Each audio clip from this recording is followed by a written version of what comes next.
네, 긴급 속보입니다. 지금 전 세계가 엄청난 충격에 빠졌습니다. 조금 전 북극해에서 믿을 수 없는 외교적 사건이 발생하였는데 세계 최강 대국 미국과 러시아가 대한민국이 정한 새로운 규칙을 따르기 위해 줄을 서고 있다는 소식입니다. 불과 몇 달 전까지만 해도 러시아의 판단은 확고했습니다. 한국인 기술자 317명이 미국에 억류되었을 때 그들은 그것 보라며 냉소했죠. 미국의 허락 없이는 아무것도 못하는 나라라고 단정했습니다. 그런데 바로 그 한국이 북극의 얼음을 녹여버릴 차세대 기술을 손에 쥐고 나타난 겁니다. 미국은 뒤늦게 한국을 붙잡으려 했지만 이미 때는 늦었습니다. 러시아 역시 자신들의 오만함을 깨닫고 경악했죠. 이제 북극 항로의 미래는 오직 한국의 손에 달려버린 그 누구도 예상치 못한 상황이 펼쳐진 것입니다. 도대체 무슨 일이 있었던 걸까요? 모두가 끝났다고 조롱했던 그 순간 한국은 어떻게 세계 최강 대국들의 허를 찌르고 바다의 새로운 규칙을 쓸 수 있었을까요? 아무도 몰랐던 북극의 패권 전쟁, 그 중심에서 벌어진 대한민국의 경이로운 역전극. 지금 시작합니다. 그 전에 구독과 알림 설정 부탁드립니다. 차가운 새벽 공기가 제 집무실의 창을 은은하게 물들이고 있었습니다. 제 손에는 두툼한 북극 항로 개발 보고서가 들려 있었지만 어쩐지 눈길은 자꾸만 벽면의 대형 스크린으로 향하고는 했었죠. 그날따라 유난히 고요한 크렘린의 새벽은 마치 폭풍 전의 정적처럼 느껴졌습니다. 저는 갓 내린 커피의 진한 향기로 잠을 쫓아내며 복잡한 상념을 정리하고 있었습니다. 러시아의 미래가 이 차가운 북극해에 달려있다는 생각은 늘 제 어깨를 무겁게 짓눌렀습니다. 수많은 변수와 지정학적 계산들이 머릿속에서 쉴 새 없이 얽히고 풀리기를 반복하더군요. 이것은 단순한 경제 프로젝트가 아니었습니다. 그것은 바로 국가의 명운을 건 거대한 체스 게임과도 같았죠. 저는 이 게임의 설계자 중 한 사람으로서 단 하나의 실수도 용납할 수 없었습니다. 모든 가능성을 예측하고 최악의 상황에 대비하는 것이 제게 주어진 임무였습니다. 창밖으로 보이는 모스크바의 새벽 풍경은 평화로워 보였지만 저는 그 이면에 도사린 보이지 않는 전쟁의 기운을 느끼고 있었습니다. 커피 잔을 내려놓는 소리가 유난히 크게 들리는 아침이었습니다. 스크린에서 흘러나오는 무미건조한 아나운서의 목소리가 정적을 깨기 전까지는 말입니다. 그 순간까지도 저는 앞으로 닥쳐올 거대한 파도를 전혀 예상하지 못하고 있었습니다. 늘 그렇듯 냉철한 이성으로 모든 것을 통제할 수 있다고 믿었던 것이죠. 그 믿음이 흔들리는 데에는 오랜 시간이 걸리지 않았습니다. 화면 하단으로 붉은색 긴급 속보 자막이 흐르기 시작했습니다. 제 모든 신경이 그 한 줄의 문장으로 집중되는 것을 느꼈습니다. 보고서의 활자들은 의미를 잃고 흩어지기 시작했습니다. 마치 제 머릿속을 비웃기라도 하듯이 말입니다. 제 심장이 미세하게 빠르게 뛰기 시작한 것은 아마 그때부터였을 겁니다. 저는 다가올 미래를 직감했던 것일까요? 어쩌면 전략가로서의 본능이 위험 신호를 보내고 있었는지도 모르겠습니다. 하지만 그 신호의 의미를 제대로 파악하기에는 너무나도 갑작스러운 소식이었습니다. 그저 또 하나의 골치 아픈 변수가 추가되었다고 생각했을 뿐이었죠. 하지만 그것은 변수가 아니라 게임의 판 자체를 뒤흔들 수 있는 거대한 태풍의 시작이었습니다. 저는 그 태풍의 눈으로 걸어 들어가고 있다는 사실을 까맣게 모르고 있었습니다. 그저 평소처럼 냉정한 표정으로 스크린을 응시할 뿐이었죠. 그날의 커피는 유난히 씁쓸하게 느껴졌습니다. 모든 것이 뒤바뀌기 시작한 그날 아침의 기억은 아직도 선명합니다. 그 붉은 자막은 제 눈에 하나의 낙인처럼 박혔습니다. 한국 기술자 317명, 미국에서 정격 구금. 저는 잠시 숨을 멈췄습니다. 숫자 317은 그저 무미건조한 기호였지만 그 뒤에 담긴 정치적 함의는 결코 가볍지 않았습니다. 보고서 위로 시선을 떨어뜨렸지만 이미 머릿속은 새로운 변수로 가득 차 복잡하게 얽히기 시작했습니다. 역시 그들은 어쩔 수 없는 미국의 동맹이라는 생각이 냉소와 함께 피어올랐습니다. 우리는 그들에게 너무 많은 기대를 걸었던 것일까요? 어쩌면 처음부터 불가능한 협력이었을지도 모릅니다. 저는 자조적인 미소를 지으며 보고서의 첫 장을 무의미하게 넘겼습니다. 수년간 공들여 쌓아 올린 북극 전략의 일부가 소리 없이 무너져 내리는 듯한 기분이 들었습니다. 하지만 이런 상황에 익숙해진 지 오래였습니다. 국제관계란 본래 살얼음판 위를 걷는 것과 같으니까요. 언제 어느 순간에 발밑이 꺼져버릴지 아무도 예측할 수 없는 법입니다. 그럼에도 불구하고 씁쓸한 감정이 드는 것은 어쩔 수 없었습니다. 우리는 진심으로 새로운 길을 함께 열 수 있다고 믿었기 때문입니다. 그 믿음이 순진한 착각이었음을 확인하는 과정은 언제나 고통스러웠습니다. 저는 천천히 눈을 감고 생각에 잠겼습니다. 이 사건을 어떻게 해석하고 또 어떻게 대응해야 할 것인가? 푸틴 대통령께는 무엇이라고 보고해야 할지 벌써부터 머리가 아파왔습니다. 분명 회의실은 격앙된 목소리들로 가득 찰 것입니다. 그리고 그 분노의 화살 중 일부는 이 프로젝트를 주도한 저를 향하게 되겠지요. 저는 그 모든 상황을 머릿속으로 그려보며 담담하게 받아들일 준비를 했습니다. 이것 또한 제가 짊어져야 할 무게의 일부였습니다. 감정에 휩쓸리는 것은 가장 어리석은 행동입니다. 저는 다시 눈을 뜨고 스크린을 바라보았습니다. 이제 저 317이라는 숫자는 제게 또 하나의 풀어야 할 방정식이 되었습니다. 감상에 젖어 있을 시간은 없었습니다. 곧이어 울리는 비서의 호출벨 소리가 제게 현실로 돌아올 시간임을 알려주었습니다. 저는 굳은 표정으로 자리에서 일어났습니다. 이제 곧 격렬한 회의가 시작될 것이 분명했습니다. 그리고 저는 그 중심에서 가장 냉철한 목소리를 내야만 했습니다. 그것이 바로 러시아의 외교관 알렉세이 페트로프의 숙명이었으니까요. 이 사건으로 인해 우리의 계획이 잠시 주춤할 수는 있어도 결코 멈추게 할 수는 없다는 다짐을 마음속으로 되새겼습니다. 회의실의 공기는 예상대로 무겁게 가라앉아 있었습니다. 대통령께서는 평소와 다름없는 무표정한 얼굴로 보고를 듣고 계셨지만 저는 그 침묵 속에 담긴 분노의 무게를 느낄 수 있었죠. 외무부 장관이 격앙된 목소리로 미국의 새로운 비자 정책에 대해 보고하기 시작했습니다. HB 비자 수수료를 100배 인상하겠다는 것은 사실상 러시아 기술자들의 입국을 막겠다는 선전포고나 다름없었습니다. 장관들의 얼굴에는 당혹감과 분노가 뒤섞여 있었습니다. 그들은 이것을 러시아에 대한 모욕으로 받아들이는 듯 했습니다. 회의실 곳곳에서 거친 말들이 터져나오기 시작했습니다. 즉각적인 보복 조치를 취해야 한다는 주장도 꽤나 거셌습니다. 하지만 저는 그저 묵묵히 앉아 상황을 지켜볼 뿐이었습니다. 지금 필요한 것은 감정적인 대응이 아니라 냉철한 상황 분석이라고 생각했기 때문입니다. 이 모든 것은 결국 북극 항로를 둘러싼 거대한 힘겨루기의 일환이었습니다. 미국은 자신들이 가지지 못한 것을 우리가 갖는 것을 결코 원치 않을 겁니다. 그들은 모든 수단을 동원하여 우리의 앞길을 가로막으려 할 것이 분명했습니다. 317명의 한국 기술자, 구금 역시 같은 맥락에서 이해해야 했습니다. 그것은 한국을 향한 경고이자 동시에 러시아를 고립시키려는 계산된 행동이었죠. 저는 다른 장관들의 분노가 잦아들기를 기다렸습니다. 그리고 마침내 제 발언 기회가 왔을 때 저는 차분하지만 단호한 목소리로 입을 열었습니다. 우리는 이 상황을 감정적으로 대해서는 안 된다고 말입니다. 이것은 모욕이 아니라 치밀하게 계획된 미국의 전략적 압박이라고 설명했습니다. 그리고 그들의 최종 목표는 바로 우리와 한국의 기술 협력을 원천적으로 차단하는 것이라고 덧붙였죠. 제 말이 끝나자 회의실에는 잠시 침묵이 흘렀습니다. 모두가 제 말의 의미를 곱씹는 듯한 표정이었습니다. 저는 이어서 한국에 대한 우리의 입장을 명확히 해야 한다고 주장했습니다.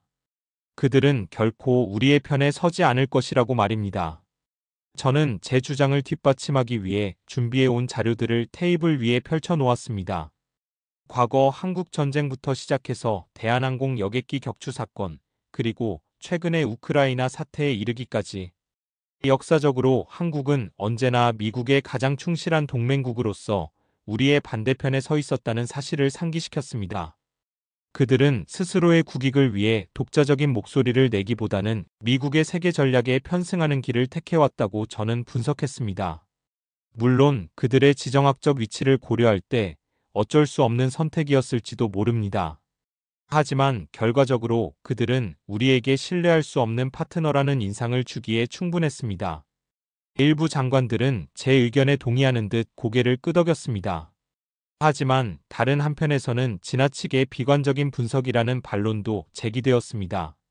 지금은 냉전 시대가 아니며 경제적 이익을 중심으로 새로운 협력, 관계를 구축할 수 있다는 희망 섞인 주장이었죠. 저는 그들의 순진한 기대를 속으로 비웃었습니다. 세상은 그들이 생각하는 것처럼 이상적으로 움직이지 않는 법입니다. 국익이라는 냉엄한 현실 앞에서는 그 어떤 명분이나 우정도 쉽게 빛을 잃기 마련이니까요. 저는 단호하게 제 의견을 굽히지 않았습니다. 한국은 절대 우리 편이 될 수 없다고 다시 한번 강조했습니다.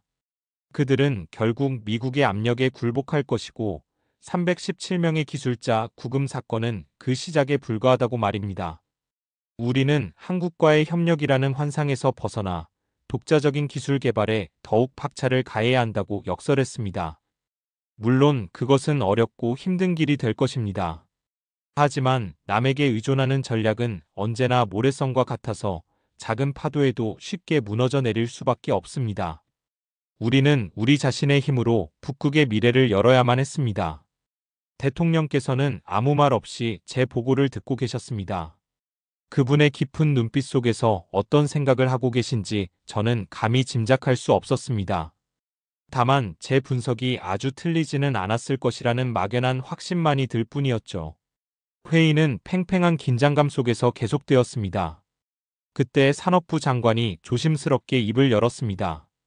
그의 손에는 또 다른 보고서가 들려 있었죠. 그 보고서의 내용은 회의실의 분위기를 완전히 뒤바꿔 놓았습니다. 그것은 바로 북극 쇠빙선 보유 현황에 대한 통계 자료였습니다. 현재 미국이 보유한 쇠빙선은 단 3척에 불과하며 그나마도 노후화가 심각한 수준이라는 내용이었습니다. 반면에 러시아는 무려 30척의 최신 쇠빙선을 운용하고 있다는 사실이 명시되어 있었습니다. 그 숫자의 차이는 단순히 전력의 우위를 넘어 북극 항로에 대한 우리의 절대적인 지배력을 의미하는 것이었습니다. 회의실에 모인 사람들의 얼굴에 처음으로 자신감 넘치는 미소가 번지기 시작했습니다. 이것은 그 어떤 외교적 수사보다도 강력한 우리의 무기였습니다. 우리는 이미 북극의 실질적인 주인이었던 셈입니다. 미국의 압박과 제재는 어쩌면 이러한 자신들의 열세를 감추기 위한 초조함의 발로였을지도 모릅니다. 분위기가 한껏 고조된 순간 산업부 장관이 결정적인 한마디를 덧붙였습니다. 그 한마디는 그러나 우리 모두를 다시 깊은 고민에 빠뜨리고 말았습니다. 그는 바로 한국의 기술 없이는 차세대 쇠빙선을 건조하는 것이 사실상 불가능하다고 보고했습니다. 특히 빙하를 효율적으로 파쇄하고 극한의 추위를 견뎌내는 특수강 제작 기술에 있어서 한국은 세계 최고 수준이라는 것이었죠. 그의 말이 끝나자 회의실은 다시 침묵에 휩싸였습니다. 방금 전까지 우리가 가졌던 자신감은 순식간에 불안감으로 바뀌었습니다. 우리는 가장 강력한 무기를 손에 쥐고 있었지만 그 무기를 완성할 마지막 열쇠를 한국이 쥐고 있는 형국이었습니다. 이것은 정말이지 아이러니한 상황이 아닐 수 없었습니다. 우리가 불신하고 경계해야 할 대상에게 동시에 가장 절실하게 손을 내밀어야 하는 모순적인 현실이 우리 앞에 놓여 있었습니다.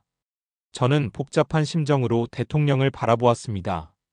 이제 모든 결정은 그분의 손에 달려 있었습니다. 과연 우리는 어떤 선택을 해야 하는 것일까요? 저는 회의실의 무거운 공기를 가르며 다시 한번 입을 열었습니다. 한국의 기술력이 필요하다는 사실은 인정하지만 그렇다고 해서 그들에게 의존하는 전략을 세워서는 안 된다고 말입니다. 그것은 우리의 목에 스스로 족쇄를 채우는 것과 다름없는 어리석은 짓이라고 생각했습니다. 저는 다시 한번 과거의 사례들을 언급하며 제 주장을 펼쳤습니다. 한국 전쟁 당시 그들이 우리에게 총부리를 겨누었던 사실을 잊어서는 안 된다고 말했죠. 수십 년 전 대한항공 7편이 우리의 영공을 침범했을 때 그들이 보였던 적대적인 태도 또한 기억해야 한다고 강조했습니다.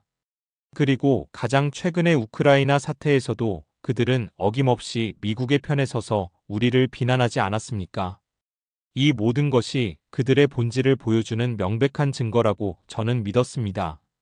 그들은 결코 스스로의 의지로 움직이지 않는다는 사실을 말입니다. 한국은 언제나 미국의 거대한 그림자 속에서만 행동하는 존재에 불과하다고 저는 단언했습니다. 제 말에는 한치의 망설임도 없었습니다. 그것은 오랜 시간 동안 국제 정세를 분석하며 제가 내린 냉정한 결론이었습니다. 물론 제 발언이 동맹의 가능성을 완전히 차단해버리는 극단적인 주장이라는 것을 모르는 바는 아니었습니다. 하지만 지금은 어설픈 희망보다는 냉혹한 현실을 직시해야 할 때라고 판단했습니다. 우리는 최악의 상황, 즉 한국과의 협력이 완전히 무산될 경우를 대비한 대안을 마련해야만 했습니다. 그것이 바로 제가 대통령께 드리고 싶은 진정한 조언이었습니다. 장관들은 제 단호한 태도에 잠시 할 말을 잃은 듯 보였습니다. 그들 역시 제 주장에 담긴 논리를 쉽게 반박하지는 못하는 눈치였습니다. 역사가 증명하는 사실 앞에서는 그 어떤 반론도 힘을 잃기 마련이니까요. 저는 제 역할을 다했다고 생각하며 조용히 자리로 돌아와 앉았습니다. 이제 남은 것은 이 모든 상황을 종합하여 최종적인 결정을 내리는 대통령의 몫이었습니다. 놀랍게도 제 주장에 힘을 실어주는 듯한 소식이 바로 다음날 미국 언론을 통해 전해졌습니다. 유력 일간지 중 하나가 한국은 미국의 충견이라는 자극적인 제목의 칼럼을 실은 것이었죠. 그 내용은 우리 외교부가 입수하여 번역되었고 내각 전체에 공유되었습니다. 칼럼의 논지는 명확했습니다. 한국은 스스로의 국익을 판단할 능력이 없으며 오직 주인의 명령에 따라 움직이는 충실한 개와 같다는 것이었죠. 물론 그것은 한국을 조롱하고 비하하려는 의도가 다분한 글이었습니다. 하지만 그 이면에는 한국을 향한 미국의 강력한 통제력과 자신감이 깔려 있었습니다. 그들은 한국이 결코 자신들의 영향권에서 벗어날 수 없다고 확신하고 있는 듯 했습니다. 이 기사는 우리 내각에 상당한 파장을 불러일으켰습니다. 어설픈 기대를 가졌던 일부 장관들마저 굳은 표정으로 입을 다물었습니다. 미국의 오만한 태도에 분노하면서도 동시에 그들의 분석이 현실일지도 모른다는 불안감을 떨치지 못하는 모습이었습니다. 저의 예측이 틀리지 않았음이 증명된 셈이었죠. 저는 이 기사를 근거로 다시 한번 제 주장을 피력했습니다. 이것이 바로 우리가 마주한 현실이며 우리는 이 현실 위에서 전략을 세워야 한다고 말입니다. 대부분의 강요들이 이제는 제 의견에 동조하는 분위기였습니다. 한국과의 협상에 대한 회의적인 시각이 내각 전체로 확산되기 시작했습니다. 저는 이 기회를 놓치지 않고 북극 항로 경쟁에 대한 종합보고서를 작성하여 푸틴 대통령에게 직접 제출했습니다. 그 보고서의 핵심 내용은 명확했습니다. 우리는 더 이상 한국이라는 변수에 얽매이지 말고 독자적인 노선을 걸어야 한다는 것이었죠. 그리고 그 길의 가장 큰 걸림돌은 바로 미국이었습니다. 하지만 우리에게는 충분히 승산이 있었습니다. 바로 그들에게는 없는 우리만의 강력한 무기가 있었기 때문입니다. 그 보고서가 앞으로 러시아의 북극 정책에 어떤 영향을 미치게 될지 그때는 저 역시 미처 다 알지 못했습니다. 보고서를 받아든 대통령의 표정은 그 어느 때보다도 진지했습니다. 그는 한 장 한 장을 매우 꼼꼼하게 넘기며 제 분석을 검토했습니다. 저는 그 옆에 서서 긴장된 마음으로 그의 반응을 기다렸습니다. 보고서의 마지막 페이지에는 제가 특별히 강조한 부분이 있었습니다. 그것은 바로 미국이 사실상 차세대 쇠빙성 건조 기술을 상실했다는 충격적인 정보였죠. 그들은 과거의 영광에 취해 기술 개발을 등한시했고 그 결과 이제는 스스로의 힘으로 북극의 얼음을 뚫을 능력조차 잃어버리고 말았습니다.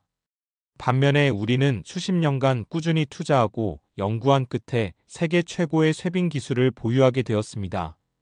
이 기술적 격차는 단기간에 결코 극복할 수 없는 수준이었습니다. 이것이 바로 우리가 가진 가장 강력한 비대칭 전력이었습니다. 보고서를 모두 읽은 대통령은 잠시 깊은 생각에 잠기는 듯 했습니다. 그리고는 이윽고 고개를 들어 저를 바라보며 나지막이 입을 열었습니다. 그의 목소리에는 새로운 시대에 대한 확신이 담겨 있었습니다. 그는 우리가 이제 북극의 새로운 질서를 만들어야 할 때가 왔다고 말했습니다. 더 이상 미국의 눈치를 보거나 그들이 정해놓은 규칙에 얽매일 필요가 없다는 것이었죠. 그의 말은 회의실에 모인 모든 사람들의 가슴을 뜨겁게 만들었습니다. 우리는 새로운 역사의 주역이 될 수 있다는 희망에 부풀어 올랐습니다. 하지만 저는 그 순간에도 냉정함을 잃지 않으려 노력했습니다. 대통령의 말은 분명 가슴 벅찬 선언이었지만 그것이 현실이 되기까지는 아직도 넘어야 할 산이 많다고 생각했습니다. 그것은 어쩌면 국민들의 자부심을 고취시키기 위한 정치적 수사에 불과할지도 모른다고 여겼죠. 저는 속으로 냉소적인 미소를 지었습니다. 진정한 전략가는 희망이 아닌 가능성을 믿는 법이니까요. 과연 우리는 미국의 견제를 뚫고 우리만의 질서를 세울 수 있을까요? 그 길은 결코 순탄치 않을 것이라고 저는 직감했습니다. 그로부터 며칠 뒤, 저는 제 집무실에서 알래스카에서 촬영된 최신 위성 영상을 분석하고 있었습니다. 영상 속에는 미국의 유일한 중쇄빙선인 폴라스타오의 모습이 선명하게 잡혀 있었죠. 저는 확대한 화면을 보며 실소를 금할 수 없었습니다. 배의 선체는 온통 붉은 녹으로 뒤덮여 있었고 곳곳에는 임시방편으로 덧댄 철판들이 흉터처럼 남아 있었습니다. 저것이 과연 세계 최강대국의 현실이란 말인가 하는 생각이 들더군요. 저런 낡은 고철 덩어리로 북극의 두꺼운 얼음을 뚫겠다는 발상 자체가 어불성설이었습니다. 그들의 자존심이 허락하지 않을 뿐 사실상 미국의 북극 탐사는 개점 유업 상태나 다름없었습니다. 저는 책상 위에 놓인 또 다른 보고서를 집어들었습니다. 그 보고서에는 우리가 보유한 30척의 최신 쇄빙선 목록과 재원이 상세하게 기록되어 있었습니다. 빛나는 은색 선체를 자랑하는 우리의 아르크티카급 쇄빙선들과 녹슨 폴라스타오의 모습이 머릿속에서 극명하게 대비되었습니다. 그 순간 저는 러시아의 압도적인 우위를 다시 한번 실감할 수 있었습니다. 우리는 이미 북극의 새로운 지배자로서 모든 준비를 마친 상태였습니다.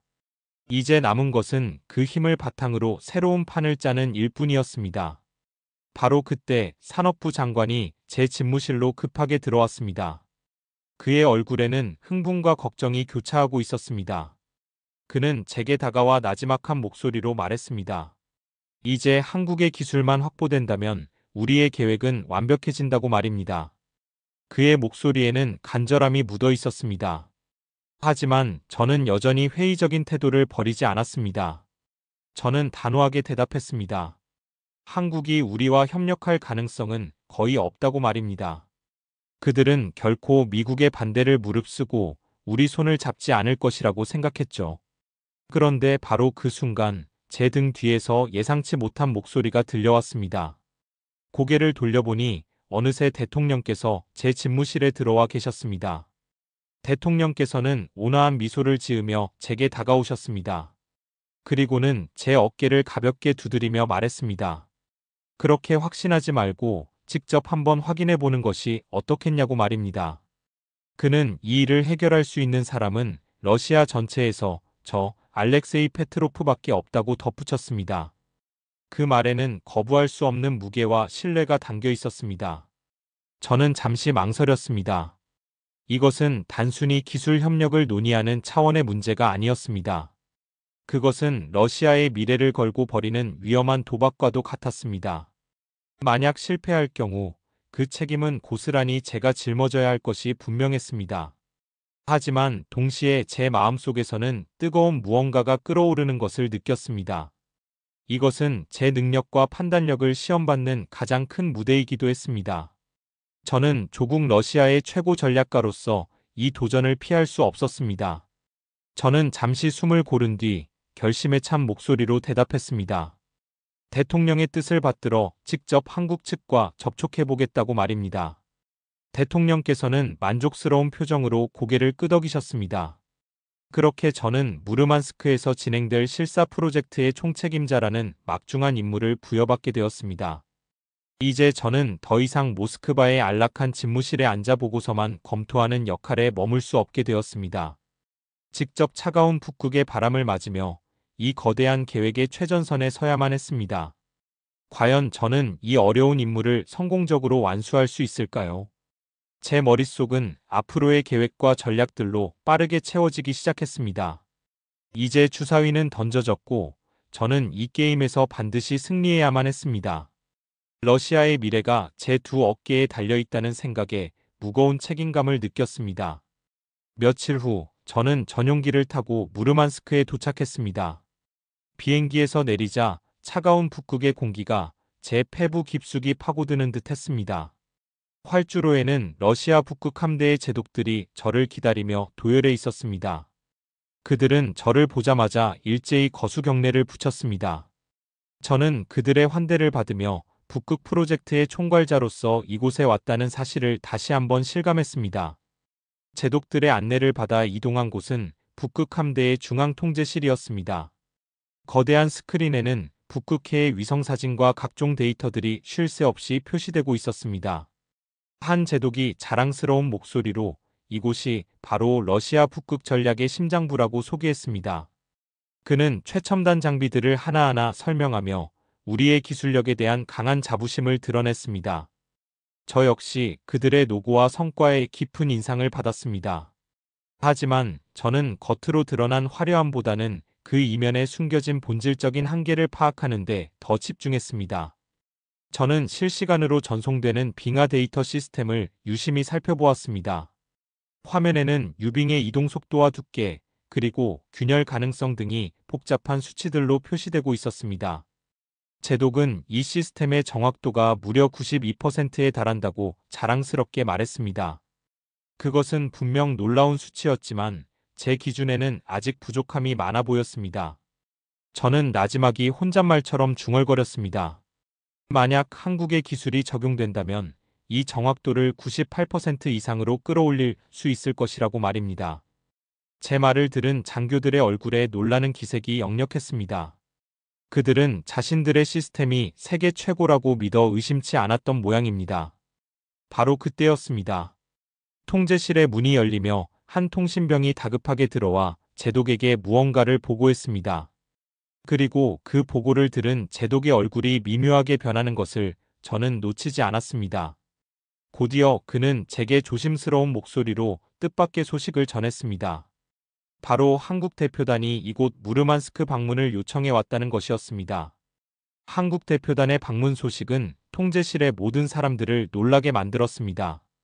며칠 전까지만 해도 미국의 눈치를 보며 우리와의 접촉을 꺼리던 그들이었습니다.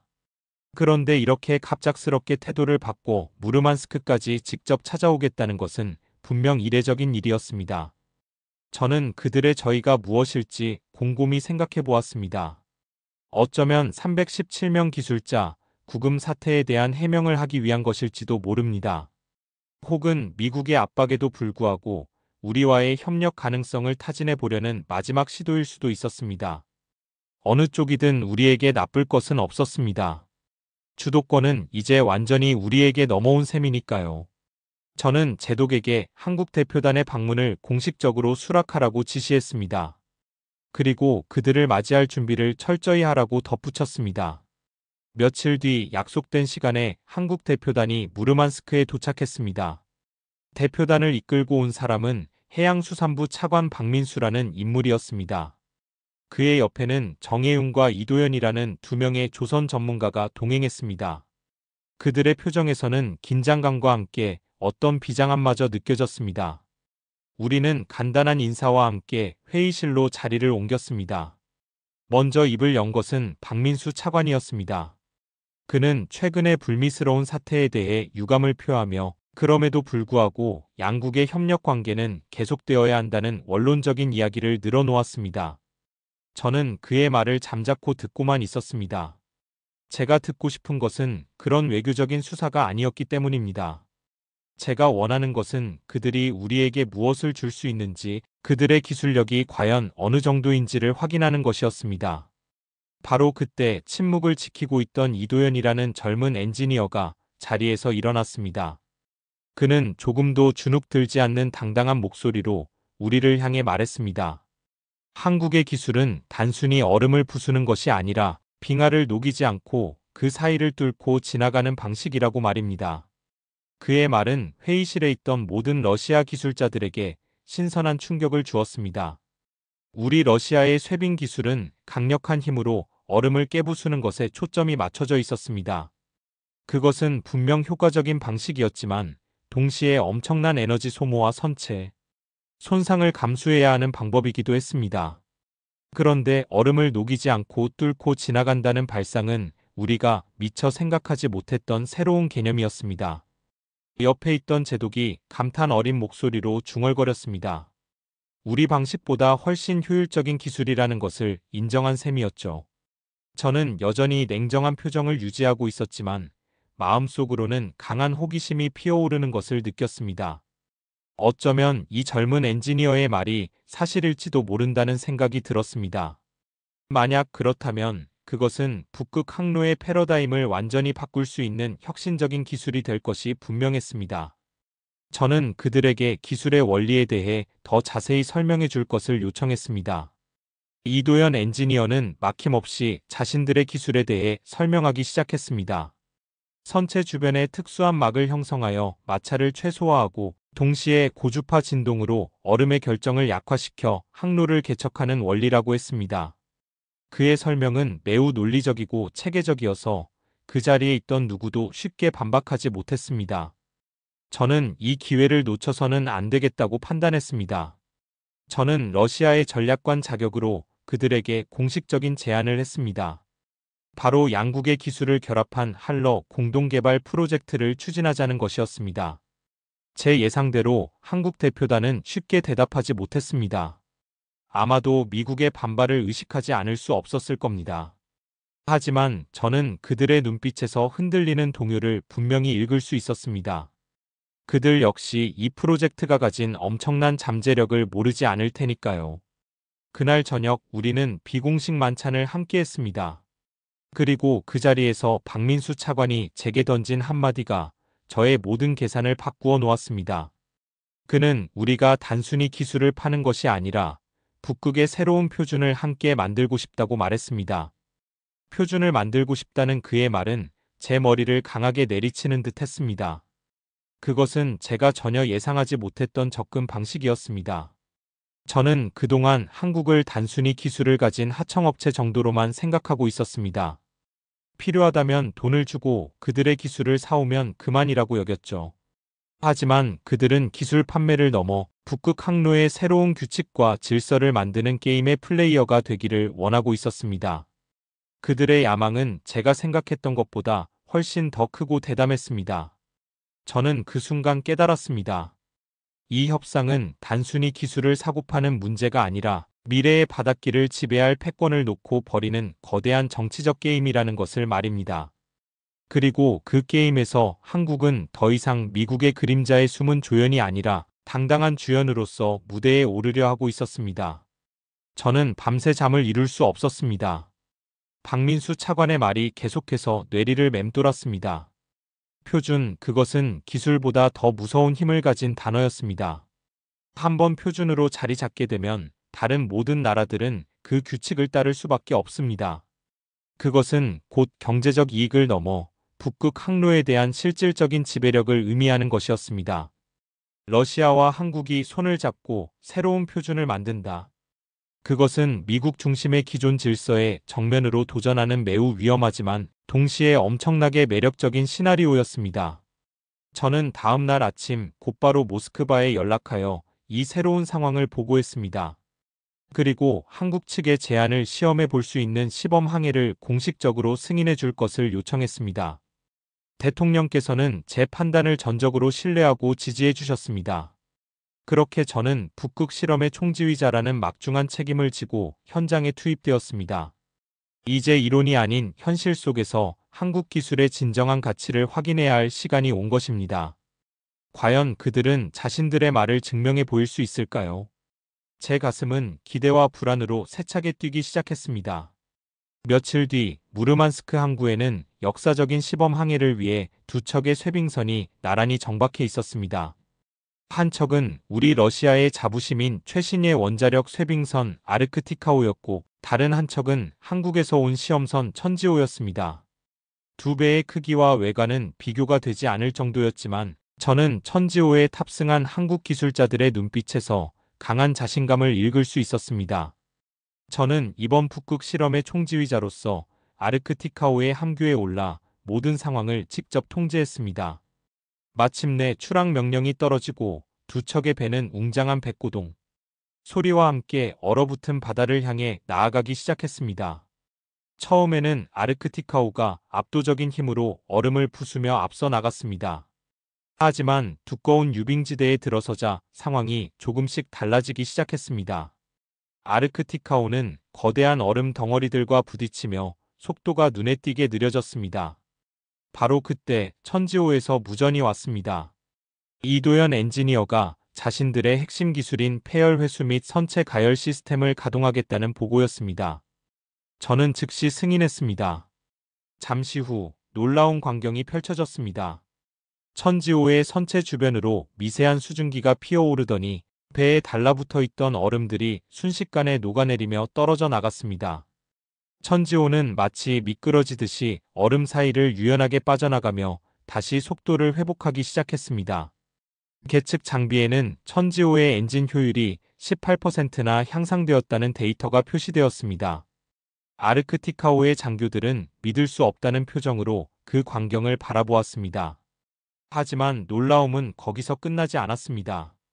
1.6m 두께의 단단한 빙판이 앞을 가로막았을 때 천지호는 속도를 줄이지 않고 그대로 돌파해버렸습니다. 심지어 거대한 빙산을 만났을 때는 선체 측면에서 고온의 온수를 분사하여 스스로 항로를 바꾸는 기동성까지 보여주었습니다. 그 결과 통상적으로 20시간이 걸리는 가장 험난한 구간을 불과 12시간 만에 돌파하는 경이적인 기록을 세웠습니다. 저는 항교에서 조용히 그 모든 과정을 지켜보았습니다. 그리고 마침내 천지호가 목적지에 먼저 도착했다는 보고를 받았을 때 저는 저도 모르게 조용히 박수를 치고 있었습니다. 한국 기술의 위력은 제 예상을 훨씬 뛰어넘는 것이었습니다. 그것은 단순한 효율성 향상의 차원이 아니었습니다. 그것은 북극 항해의 개념 자체를 바꾸는 혁명적인 기술이었습니다. 저는 시범 항해가 끝난 직후 곧바로 모스크바로 돌아와 대통령께 결과를 보고했습니다. 제 보고를 들은 대통령과 내각의 반응은 폭발적이었습니다. 우리는 마침내 북극의 미래를 열어줄 마지막 열쇠를 손에 넣었다는 확신에 찼습니다. 하지만 우리의 축제는 그리 오래가지 못했습니다. 우리의 움직임을 예의주시하고 있던 미국이 즉각적인 역공에 나섰기 때문입니다. 미국 국무부의 북극 담당관인 레베카라는 여성이 긴급 기자회견을 열고 러시아와 협력하는 모든 국가와 기업에 대해 강력한 제재를 가할 것이라고 발표했습니다. 그녀의 발언은 명백히 한국을 겨냥한 것이었습니다. 미국 언론들은 기다렸다는 듯이 한국이 넘지 말아야 할 선, 레드라인을 넘었다는 자극적인 기사들을 쏟아내기 시작했습니다. 그들의 공세는 매우 조직적이고 거셌습니다. 예상했던 대로 한국 내부는 극심한 분열에 휩싸였습니다. 친미 성향의 언론과 정치인들은 정부가 위험한 도박을 하고 있다며 맹렬한 비난을 퍼부었습니다. 하지만 놀랍게도 한국 정부의 태도는 단호했습니다. 그들은 이번 프로젝트가 대한민국의 미래를 위한 자주적인 결정임을 분명히 하며 미국의 압력에 굴복하지 않겠다는 뜻을 공식적으로 밝혔습니다. 저는 그들의 예상 밖의 강경한 태도에 깊은 인상을 받았습니다. 그들은 더 이상 과거의 그들이 아니었습니다. 저는 이 상황을 지켜보면서 이것이 단순한 기술 전쟁이 아님을 다시 한번 깨달았습니다. 이것은 바로 북극의 새로운 질서를 누가 주도할 것인지를 결정하는 거대한 질서의 전쟁이었습니다. 미국은 국제해사기구 IMO를 비롯한 각종 국제기구에 압력을 넣어 한러 공동기술의 표준 승인을 보류시키려는 시도까지 서슴지 않았습니다. 상황이 점점 더 복잡하고 긴박하게 돌아가기 시작했습니다. 대통령께서는 이제부터는 본격적인 심리전이 될 것이라고 말씀하셨습니다. 그리고 저에게 한국과 공조하여 이 위기를 돌파할 구체적인 계획을 수립하라고 지시하셨습니다. 우리의 예상을 뛰어넘는 미국의 공세가 시작되었습니다. 그들은 국제 여론을 자신들에게 유리하게 만들기 위해 비열한 수단까지 동원하기 시작했죠. 어느 날 새벽 한국의 국가기관망 서버가 정체불명의 해커들에게 대대적인 공격을 받는 사건이 발생했습니다. 공격의 배후가 누구인지는 굳이 말하지 않아도 모두가 짐작할 수 있었습니다. 그들의 목표는 명확했습니다. 한국의 산업 기반을 흔들어 사회적 혼란을 야기하고 결국 우리와의 협력을 포기하게 만들려는 속셈이었습니다.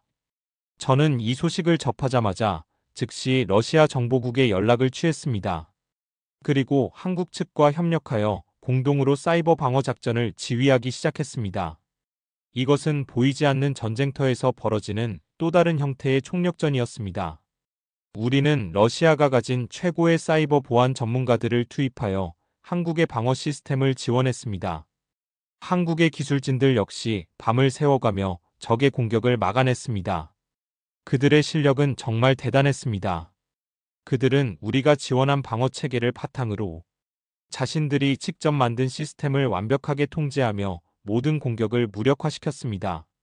며칠간의 치열한 공방 끝에 우리는 마침내 해커들을 격퇴하는 데 성공했습니다. 작전을 마친 후 한국의 한 젊은 기술자가 우리에게 이런 말을 전해왔습니다. 자신들이 만든 시스템은 결코 뚫리지 않는다는 확신에 찬 목소리였죠. 그 말에서 저는 기술에 대한 그들의 깊은 자부심과 신뢰를 느낄 수 있었습니다.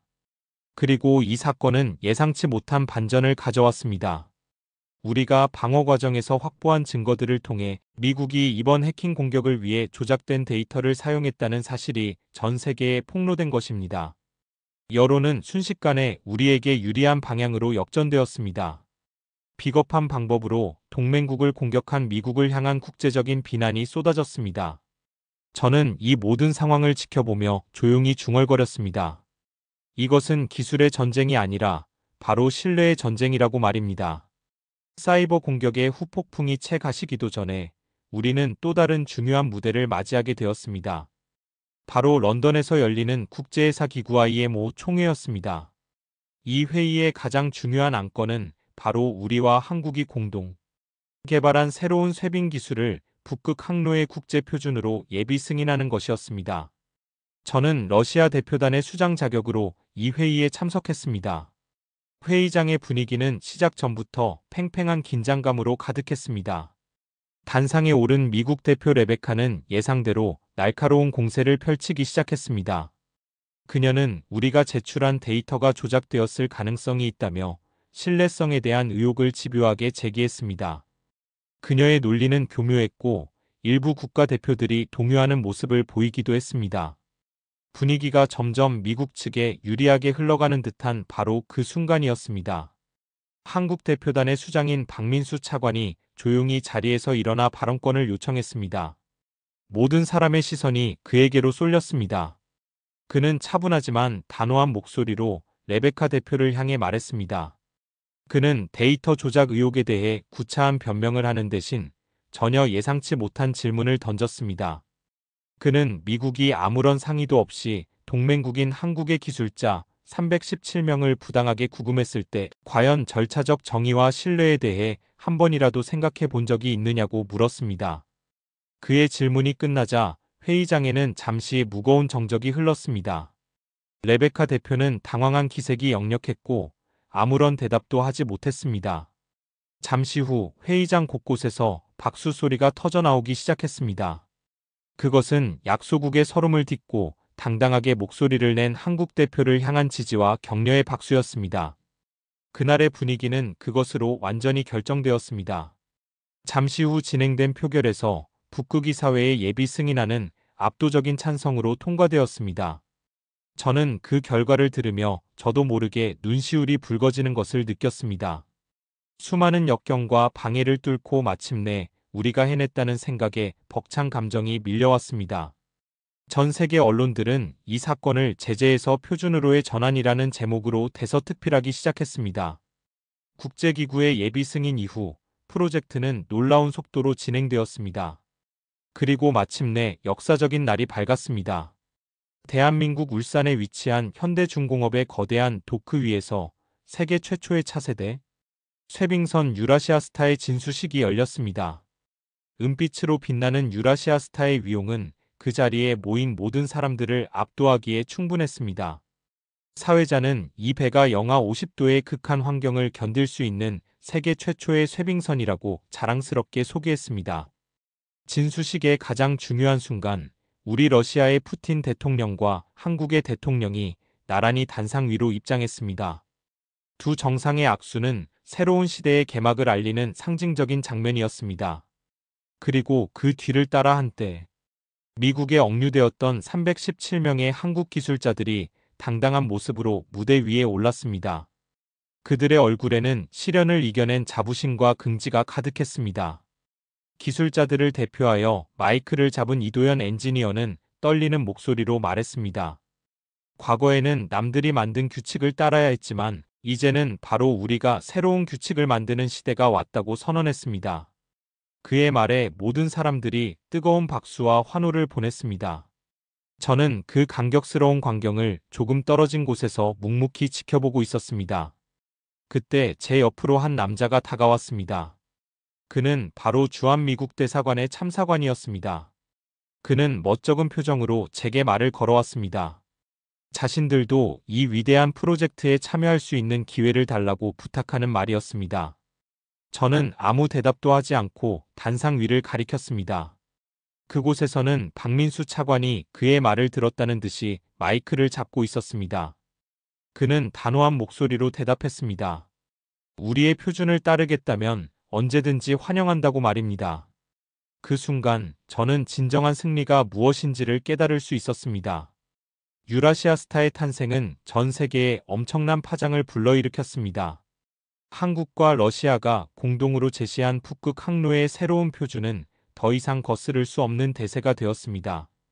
유럽과 아시아의 주요 20개국이 잇따라 우리의 표준에 가입하겠다는 의사를 밝혔습니다. 고립을 자초했던 미국 역시 뒤늦게나마 프로젝트에 참여하고 싶다는 뜻을 조심스럽게 전해왔습니다. 저는 모스크바로 돌아와 대통령께 최종 보고서를 제출했습니다. 그 보고서의 마지막 문장은 이렇게 쓰여 있었습니다. 이제 세계가 미국이 아닌 한국을 따르기 시작했습니다. 보고서를 읽은 대통령의 얼굴에 만족스러운 미소가 번졌습니다. 우리의 승리는 단지 외교적인 승리에 그치지 않았습니다. 북극 항로가 본격적으로 활성화되면서 물류 비용이 획기적으로 절감되었고, 이는 전 세계 보험료 인하로 이어졌습니다. 세계적인 경제 전문지 블룸버그는 한국이 바다의 법을 다시 썼다는 제목의 특집 기사를 통해 우리의 성과를 집중 조명했습니다. 모든 것이 안정되고 난 어느 날 대통령께서 저를 조용히 집무실로 부르셨습니다. 그는 창밖을 바라보며 나지막이 말했습니다. 이것이 바로 기술이 만들어낸 진정한 평화라고 말입니다. 그의 말에 저는 깊이 공감했습니다. 우리는 총 한 발 쏘지 않고 오직 압도적인 기술력을 바탕으로 새로운 질서를 만들어내는데 성공했습니다. 저는 그동안의 긴장과 고뇌가 눈 녹듯이 사라지는 것을 느끼며 처음으로 대통령 앞에서 편안한 미소를 지어 보였습니다. 지난 수개월간의 여정이 주마등처럼 스쳐 지나갔습니다. 불신과 냉소로 가득했던 처음의 제 모습이 떠올랐습니다. 그리고 수많은 위기를 함께 극복하며 진정한 파트너로 거듭난 한국의 동료들이 생각났습니다. 그들이 아니었다면 결코 이룰 수 없었을 기적이었습니다. 저는 이 모든 과정의 중심에서 있었다는 사실에 깊은 자부심과 감사를 느꼈습니다. 마침내 유라시아 스타의 첫 공식 항해가 시작되는 날이 밝았습니다. 울산항을 떠나는 배의 양쪽에는 대한민국의 태극기와 우리 러시아의 삼색기가 나란히 힘차게 펄럭이고 있었습니다. 갑판 위에서는 한국의 조선소 노동자들과 러시아에서 온 기술자들이 어깨동무를 하고 함께 노래를 부르는 감동적인 모습이 연출되었습니다. 저는 그 광경을 바라보며 이것이 바로 진정한 동맹이구나 하는 생각을 했습니다. 이념이나 정치적 계산이 아닌 공동의 목표와 상호 신뢰를 바탕으로 맺어진 관계야말로 가장 강력한 힘을 발휘하는 법입니다. 제 옆에 서 있던 이도현 엔지니어가 떠오르는 아침 해를 바라보며 말했습니다. 우리는 과거의 아픈 역사가 남긴 쇠사슬이 아니라 미래를 향한 새로운 항로로 두 나라를 잇고 싶다고 말입니다. 그의 동료인 정혜윤 엔지니어 역시 덧붙였습니다. 바다의 진짜 주인은 결코 파도를 두려워하지 않는다고 말이죠. 그들의 말 한마디 한마디가 제 가슴에 깊은 울림을 주었습니다. 아침 햇살이 차가운 빙판 위에 반사되어 마치 태극기 무늬처럼 아름답게 빛나고 있었습니다. 저는 그 눈부신 광경을 보며 확신했습니다. 이제 우리는 더 이상 미국의 그늘 아래에서 살아가지 않아도 된다는 것을 말입니다. 미국 없이도, 아니 미국을 넘어서서 이제는 우리가 만든 새로운 세계에서 살아갈 수 있다는 자신감을 얻었습니다. 저는 북극 전략의 총책임자로서 러시아의 낡은 패러다임을 바꾸는데 일조했다는 사실에 무한한 긍지를 느꼈습니다. 그리고 이 역사적인 항해의 마지막 기록으로 이렇게 남길 것입니다. 한국을 믿는 것이 곧 러시아의 미래를 믿는 것이라고 말입니다. 그 믿음이야말로 우리를 더 위대한 길로 이끌어줄 가장 확실한 나침반이 될 것이기 때문입니다. 감사합니다. 여러분의 좋아요와 구독, 알림 설정 부탁드립니다. 당신의 하루에 작은 위로와 큰 울림이 되어드리겠습니다. 구독과 함께 감동의 여정을 시작하세요. 지금까지 넓은 감동이었습니다.